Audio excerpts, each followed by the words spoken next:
community spirit at its finest, right? But go out there and give everything you've got, yeah? Let's show them what Kegworth is all about. You ready for it? Come on, let's go. A heartfelt huddle. In the village of Kegworth, they're taking on their newest residents, asylum seekers housed in the local hotel. But there's a particular poignancy. So we are here today to play football in the memory of our friend Solomon. We ask God that to keep him in heaven and at peace. I nearly came to tears, because I'd seen him, and I thought I could have done something for him, but I'm sorry, but I couldn't. Solomon had been in his 20s and was well liked here. He's got a very nice smile. Known for that smile and for riding a yellow bicycle around the village. But lately, Solomon's friends felt he'd become withdrawn.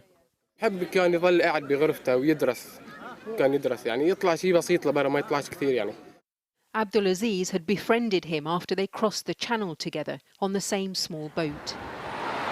Last Wednesday, Solomon left the hotel, telling a friend he was going to the supermarket. His body was later recovered from the nearby river. It's the third such death that this programme has learnt of.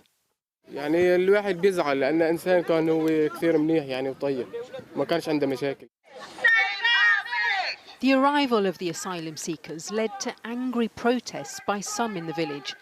The government has denied accusations that its rhetoric on stopping small boats has fuelled concerns. There's a lot of division over it, and it's not a very nice place to be at the minute, and this is what Kegworth community is really like. Jo Goodwin kicked off the tournament to try and bring villagers together after her son started playing footy with some of the asylum seekers in the park after school. My son and his friends have been playing with some of the people seeking asylum in the village, and yeah, they've loved every minute of it. So yeah, it doesn't matter whether they speak the language or not, they've all joined together and had a lovely time. They can contribute to our community and be involved, and we can all get along. I met the asylum seekers down at the park. They were really nice, so we asked them for a match at the park, and then we kept on playing that every week. Has it been nice getting to know them? Yeah, they were really kind. The government is struggling to deal with a huge backlog in claims. It's costing millions of pounds every day, and there's political pressure to move them. The asylum seekers can end up staying in hotels for months, even years, and that's leading to a worrying rise in mental health issues. There's a fierce but friendly rivalry on the pitch here, but there's also a sadness as some of the players remember their friend. It's difficult to get stats on the issue of mental health and asylum seekers because the Home Office doesn't keep official figures. But nearly everyone you speak to here has concerns about the issue.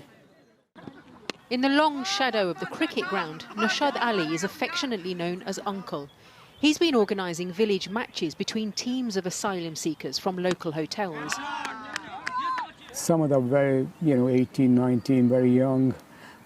Been away from mum and dad for the first time in their life. Do you feel as though these mental health issues are perhaps bigger than we are aware of? So these people have come with issues already.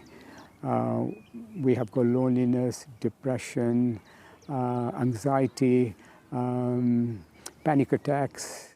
A recent study by the Mental Health Foundation suggested asylum seekers and refugees are more likely to experience poor mental health than the local population. On the cricket pitch, the players are keen to show me pictures of another young friend who, it's feared, also took his own life.